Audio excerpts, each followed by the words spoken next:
خواتین حضرات السلام علیکم۔ پروفیسر ڈاکٹر پرویز ہوڈ بھائی ایک بہت بڑے اسکالر ہیں۔ انہیں نہ صرف پاکستان بلکہ بھارت میں بھی دیکھا اور سنا جاتا ہے۔ بائی کوالیفیکیشن وہ ایک فزسسٹ ہیں، یعنی طبیعیات کے ماہر ہیں، اور وہ بہت اسپیچز فزکس کے علاوہ بھی دیتے رہتے ہیں، اور ان کی بہت ساری اسپیچز بہت اچھی ہوتی ہیں اور میں کافی حد تک ان کو ایکسیپٹ بھی کرتا ہوں، لیکن کہیں کہیں وہ روانی میں کچھ ایسی باتیں کر جاتے ہیں جس سے کنفیوژن کریٹ ہوتا ہے۔ میرا ہرگز مقصد یہ نہیں کہ ان کو میں کرٹیسائز کروں، لیکن کچھ ان کی اسپیچز کے حوالے سے میں ایک آپ کو ریویو دینا چاہتا ہوں۔ تو پہلے تو آپ وہ اسپیچ دیکھیں۔ The modern world as we know it started in Europe some 400 years ago with natural science. This was a break with civilization from the past, and the most important part of that was epistemological, یعنی کہ جس طرح سے آپ سوچتے ہیں۔ اس زمانے سے قبل لوگ یہ سمجھتے تھے کہ جو سچا علم ہے وہ اوپر سے نازل ہوتا ہے، اور جو آسمانی کتابوں کے اندر درج ہے وہی سچائی ہے۔ لیکن جو سائنسی سوچ وقت کے ساتھ جنم لیتی ہے تو اس میں ایک بالکل مختلف انداز فکر نے ہماری سوچ کو یا یورپ کی سوچ کو ایک دوسرا زاویہ دیا، ایک دوسرا رستہ دیا، اور وہ یہ کہ آپ سچائی کی بنیاد رکھیں گے عقل، منطق اور تجربے پہ۔ Now this was something that was very, very different from the old traditional ways of thinking, and this then allowed a very different view of the universe to emerge. So, of course, Galileo was the first one who had a lot of difficulty with this, with the Holy Roman Church, when he said that the earth is not at the center, it's the sun which is at the center and the planets which go around the sun. This was contrary to what was written in the Holy Book, and so he had to pay a price. He was sentenced to death, but managed to survive that by apologizing. جیسا کہ آپ نے اس short میں دیکھا کہ doctor hood بھائی نے فرمایا ہے کہ گیلیلیو کو اس بات کی سزا ملی کہ اس نے جو ہے وہ ایک نظریہ پیش کیا یا ایک تھیوری پیش کی جس میں یہ ثابت ہوتا تھا کہ زمین جو ہے وہ سورج کے گرد گردش کرتی ہے، جبکہ اس وقت کے جو بلیور تھے، جو بلیف کرتے تھے، وہ کہتے تھے کہ سورج جو ہے وہ زمین کے گرد گھومتا ہے۔ اس کو ڈاکٹر ہوڈ بھائی نے اس طرح سے بتایا کہ جیسے آسمانی کتابوں میں یہ آیا ہے، لیکن بہتر ہوتا کہ وہ ایک پرٹیکولر آسمانی کتاب کا ذکر کر دیتے۔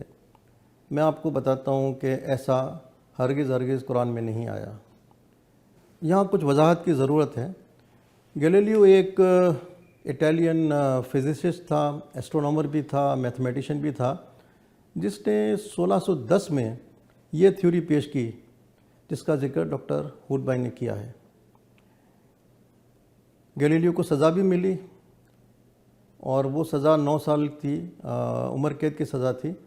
9 سال وہ زندہ رہا، اور اس 9 سال کے درمیان بھی اس نے جو ہے وہ اپنی ریسرچ کو جاری رکھا، اور پھر اس کا انتقال ہو گیا۔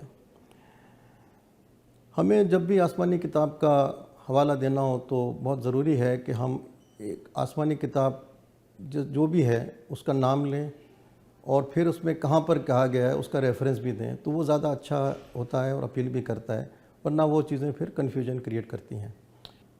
اس زمانے میں جب گیلیلیو کو سزا دی گئی، کیتھولک چرچز میں جو تعلیم دی جاتی تھی وہ اس کے برعکس ہوتی تھی۔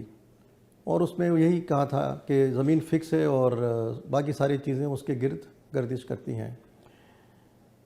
جیسا کہ آپ جانتے ہیں 4 آسمانی کتابیں جن میں توریت، زبور، انجیل جسے ہم بائبل بھی کہتے ہیں، اور قرآن شریف بھی شامل ہیں. اب ان ساری آسمانی کتابوں میں جو چیزیں بتائی جاتی ہیں وہ مثالوں سے اور اشاروں سے بتائی جاتی ہیں، جس کو مختلف لوگ مختلف طرح انٹرپریٹ کرتے ہیں. لیکن ضروری ہے کہ جو اس کو انٹرپریٹ کرے اس کا دماغ بڑا وسیع ہو، وہ بڑا نالجبل ہو، وہ کافی وزڈم رکھتا ہو. اس وقت بائبل کا ایک ارلیئر ورژن تھا، آپ کو پتہ ہے نا بائبل کے کچھ ورژنز آئے ہیں ڈیفرنٹ. تو ہیبریو بائبل کا جو ورژن ہے اس میں یہ لکھا ہوا ہے quote and quote the world is established firm and secure. اب اس کا مطلب یہ لیا گیا کہ زمین اپنی جگہ پر کھڑی ہے، سورج اور چاند ستارے اس کے گرد گردش کرتے ہیں. حالانکہ اس میں سورج اور چاند ستاروں کا تو ذکر نہیں تھا، صرف زمین کا ذکر تھا کہ وہ فرم اور سیکیور ہے. تو اینی وے اس زمانے کے لوگوں نے اپنی معلومات کے حساب سے اس کا انٹرپریٹیشن کیا تھا. بائبل کی ایک تفسیر میں یہ لکھا ہوا ہے quote and quote the sun rises and the sun sets and hurries back to where it rises. حالانکہ ماڈرن سائنس نے یہ پروو کر دیا ہے کہ سولر سسٹم میں سورج سینٹر میں ہوتا ہے، یعنی ہیلو سینٹرک ہوتا ہے، اور زمین اس کے گرد چکر لگاتی ہے. ہماری اکثر کتابوں میں، بلکہ بچوں کو جو ہم پڑھاتے ہیں، بچوں کی کتابوں میں جو ہم نہ صرف پاکستان بلکہ دنیا بھر میں پڑھاتے ہیں، اس میں یہی کہتے ہیں کہ the sun rises from the east and sets in the west. تو ایک عام آدمی کو جس کو فزکس نہیں آتی، ایسٹرونومی نہیں آتی، وہ تو اس کا وہی مطلب لے گا کہ سن گھوم رہا ہے زمین کے گرد. لیکن آج بہت ساری پاپولیشن جو دنیا میں جس کو یہ فزکس ایسٹرونومی نہیں آتی، وہ تو یہی بلیو کرتے ہوں گے یا کر رہے ہوں گے کہ سورج گھوم رہا ہے اور زمین اپنی جگہ ساکت ہے. تو اس کو تو وہ ٹھیک ہو جانا چاہیے تھا، لیکن وہ ابھی تک ہم اپنے اسکولوں میں وہی پڑھاتے ہیں. دنیا میں صرف 5% لوگ ایسے ہیں جو ایسٹرونومی کو یا فزکس کو جانتے ہیں، تو 95% لوگ تو ابھی بھی اس چیز سے اگنورنٹ ہیں. قرآن شریف میں تو بڑا کلیئرلی بتایا گیا ہے کہ سورج، چاند، ستارے سب ہر وقت گردش میں رہتے ہیں. قرآن نے تو ایسٹرونومرز کو ایک چیلنج دیا ہے اور خود بڑی راہیں کھول دی ہیں، جس میں کہا گیا ہے کہ ایک کائنات نہیں، کئی کائناتیں ہیں. ہم کہتے ہیں، قرآن شریف خود کہتا ہے، اللہ تعالیٰ فرماتے ہیں کہ میں رب العالمین ہوں. تو عالمین کا ورڈ تو جمع کے ریفرنس سے آتا ہے. عالم کا ورڈ ایک عالم ہے، عالمین جب کہتے ہیں تو جمع ہو جاتا ہے. اس کا مطلب اللہ نے خود ہی فرما دیا کہ بہت ساری کائناتیں ہیں. ایسٹرونومرز بھی اس بات کی تصدیق کرتے ہیں، چونکہ اب تک ہزاروں گیلیکسیز وہ دریافت کر چکے ہیں، تو اس بات کی پھر تصدیق بھی ہوتی ہے. آئیے ہم تھوڑا سا قرآن شریف کے حوالے سے دیکھیں کہ کس کس جگہ قرآن شریف میں اس چیز کی تصدیق کی گئی ہے. سورہ یاسین میں آیت نمبر 40 میں یہ بتایا گیا ہے quote and quote it is not for the sun to overtake the moon nor doth the night outstrip the day they float in an orbit. یعنی واضح طور پر بتایا گیا ہے کہ سورج اور چاند اپنے اپنے آربٹ میں گردش کرتے ہیں، جو کہ جدید ہیلو سینٹرک ماڈل کی تصدیق ہے جو کہ گیلیلیو نے پیش کی تھی. ایک اور سورہ ہے سورہ انبیاء، اس کی آیت نمبر 33 میں یہ لکھا ہوا ہے quote and quote it is he who created the night and the day and the sun and the moon they float each in an orbit. اب اس سے زیادہ واضح مثال کیا ہوگی. اس طرح قرآن شریف میں کئی جگہوں پر یہ بھی بتایا گیا ہے کہ اللہ از دا لارڈ آف دا ورلڈس. آپ غور کریں، ورلڈس کا استعمال ہوا ہے جمع کے صیغے میں، ایک ورلڈ کی بات نہیں کی گئی، ورلڈس کی بات کی گئی ہے. تو بات ہم نے شروع کی تھی ڈاکٹر پرویز ہوڈ بھائی کے اس اسپیچ کے پارٹ کی، جس میں انہوں نے آسمانی کتابوں کا ذکر کیا تھا، مگر کسی پرٹیکولر آسمانی کتاب کا نام نہیں لیا تھا. تو قرآن تو گیلیلیو کی بات کی تصدیق کرتا ہے. ڈاکٹر ہوڈ بھائی کی اسپیچ سے انفارچونیٹلی یہ تاثر ملتا تھا کہ شاید تمام آسمانی کتابوں میں یہی لکھا ہوا ہے، جو کہ ایسا نہیں ہے. ناظرین، یہ ایک دوسرا شارٹ ملاحظہ کریں. جو کہ ڈاکٹر پرویز ہوڈ بھائی کی اسپیچ سے لیا گیا ہے. One of the people I should mention should be René Descartes, French philosopher, who said that if there's a problem, you break it into little parts, you understand how each little part functions, and then you put it all together, and then you'll have a comprehensive understanding of the whole thing. تو جس طرح انسانی جسم ہے، انسانی جسم اس نے کہا کہ یہ ایک مشین ہے، یہ میرا ہاتھ ہے، یہ لیور ہے، یہ میرا دل ہے، اس میں جذبات نہیں ہے، یہ ایک پمپ ہے. آپ جتنے بھی شعر لکھ لیں لیکن یہ ایک پمپ ہے. پمپ خراب ہو گیا تو پھر آپ گئے یا پھر پمپ ٹھیک کرنے کا کوئی طریقہ نکالیں. آپ نے دیکھا کہ ڈاکٹر صاحب نے دل کو صرف ایک پمپ کا درجہ دیا ہے. وہ کہتے ہیں کہ دل ایک صرف پمپ ہے، اس میں کوئی جذبات نہیں ہوتے. تو میرا ان سے یہ سوال ہے کہ جب انسان کو کوئی خوف ہوتا ہے تو دل کی دھڑکن کیوں تیز ہو جاتی ہے اگر جذبات نہیں ہیں تو؟ ہم کوئی روبوٹ کی بات تو نہیں کر رہے، ہم انسان کی بات کر رہے ہیں جس کے اندر بہت ساری اور چیزیں موجود ہیں، جس کے اندر دماغ ہے، جس کے اندر پتہ نہیں کیا کچھ ہے جو اللہ تعالیٰ نے دیا ہے.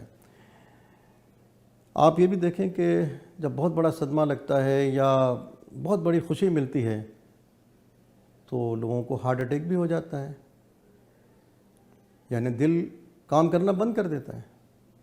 جسم کے اور کوئی آرگنز تو اس طرح بند نہیں ہو جاتے جس طرح دل بند ہوتا ہے. اس کا مطلب کہیں نہ کہیں تو جذبات کا یا سینٹیمنٹس کا ایک پہلو نظر آتا ہے نا ادھر. ڈاکٹر پرویز چونکہ ایک فزسسٹ ہیں تو انہوں نے اپنے ریفرنس سے بات صحیح کی ہے، لیکن یہ مسئلہ فزکس کا نہیں ہے بلکہ میٹا فزکس کا ہے. اب میٹا فزکس کیا چیز ہے بہت سارے لوگوں کو شاید پتہ نہ ہو. یہ فلسفی کی ایک برانچ ہے جو فطرت کی حقیقتوں کو یعنی نیچر آف ریئلٹیز کو ایڈریس کرتی ہے.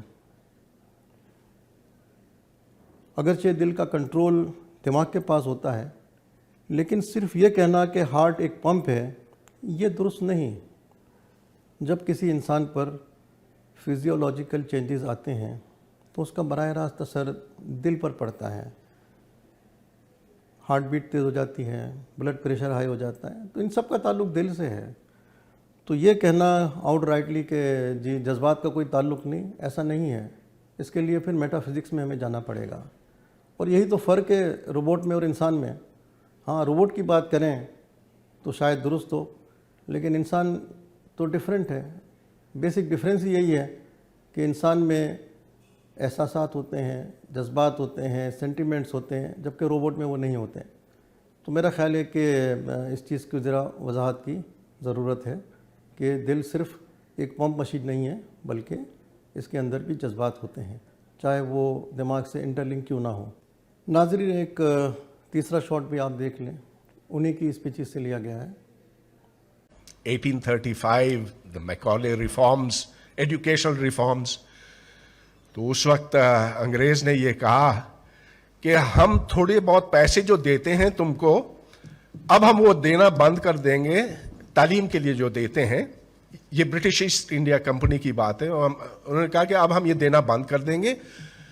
صرف ان اسکولوں کو ہم دیں گے جہاں انگریزی پڑھائی جائے گی، سائنس پڑھائی جائے گی اور جدید علوم پڑھائے جائیں گے. باقی جو مدرسے اور پٹھشالے ہیں ان کو ہم نہیں سپورٹ کرنے والے. ہمارا مقصد اس سے پورا نہیں ہوتا.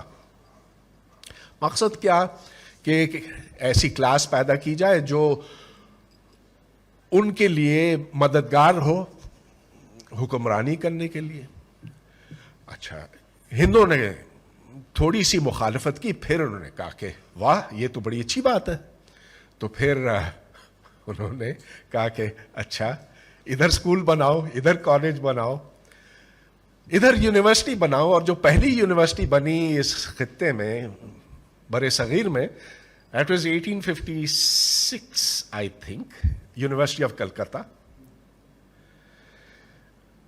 اس کے برعکس مسلمانوں نے یہ کہا کہ ہمارے پاس تو آفاقی جو ہمارے پاس وہ علم ہے جس میں کبھی کوئی رد و بدل کی ضرورت ہی نہیں. اور یہ سب سے اچھا علم ہے. ہمیں تمہاری انگریزی نہیں چاہیے, جاؤ ہم جیسے ہیں سو ٹھیک ہے.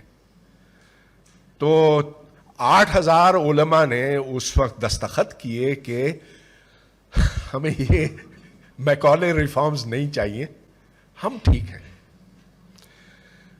آپ نے دیکھا کہ ڈاکٹر صاحب نے میکلے ریفارمز کی بات کی ہے, اور آپ نے یہ بھی ان سے کہتے ہوئے سنا کہ اس وقت کے علماء نے, جس کی تعداد انہوں نے 8,000 بتائی ہے, انہوں نے میکلے ریفارمز کو ریجیکٹ کر دیا تھا. مجھے کہیں سے بھی یہ تصدیق نہیں ہوئی کہ وہ 8,000 علماء تھے. ہاں علماء تھے اور انہوں نے میکلے ریفارمز کی پوزیشن کی تھی یا اس کے اگینسٹ میں بات کی تھی, یا ان کو انہوں نے ایکسیپٹ نہیں کیا تھا. یہاں تک تو بات صحیح ہے. لیکن یہ کہنا کہ جی ان علماء نے صرف یہ کہا کہ جی جو ہمارے پاس کتاب ہے بس وہ ہمارے لیے کافی ہے, میرا خیال ہے یہ درست نہیں ہے. میں میکلے ریفارمز کو پڑھا ہے میں نے, اور میکلے ریفارمز میں صرف تعلیم کی بات نہیں کی گئی تھی, بلکہ یہ ایک سیاسی مسئلہ تھا جس میں وہ انگریز اپنے اس ریفارمز کے ذریعے اپنے طبقات پیدا کرنا چاہ رہے تھے, جسے ہم آج کل ایلیٹ کلاس کہتے ہیں.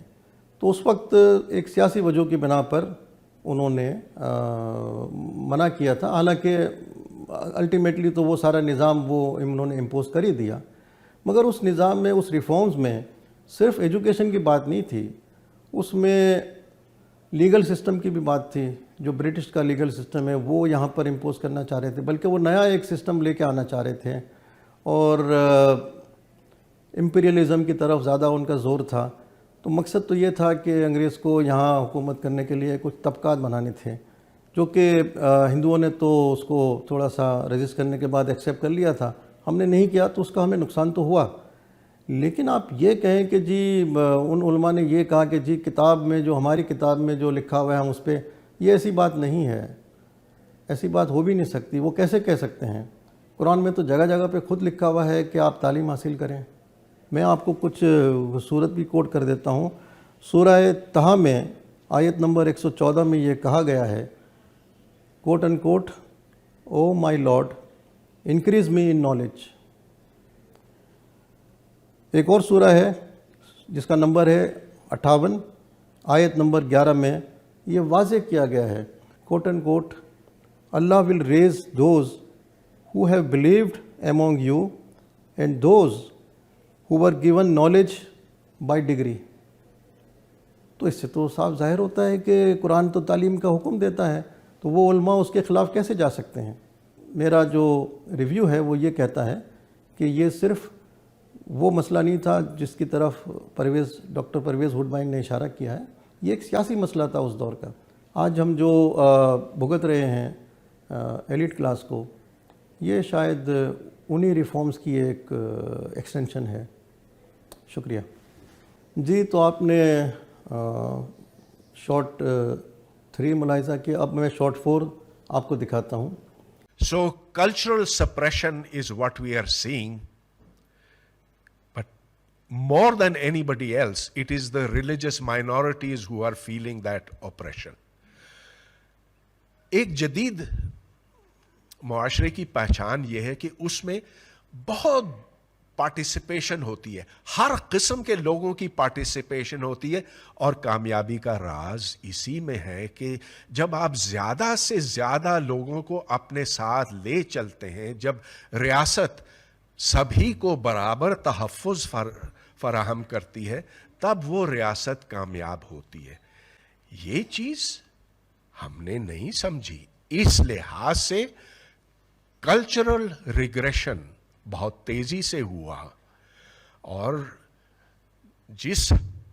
جتنا زیادہ ہم مذہب کا سہارا لیتے ہیں, اسی حد تک جو اس مذہب سے باہر کے لوگ ہیں ان کا جینا یہاں زیادہ سے زیادہ مشکل ہوتا جا رہا ہے. میرا خیال ہے جو ڈاکٹر پرویز ہوڈ بھائی نے بات کی ہے اس سے تو یہ لگتا ہے کہ پاکستان میں مائنورٹی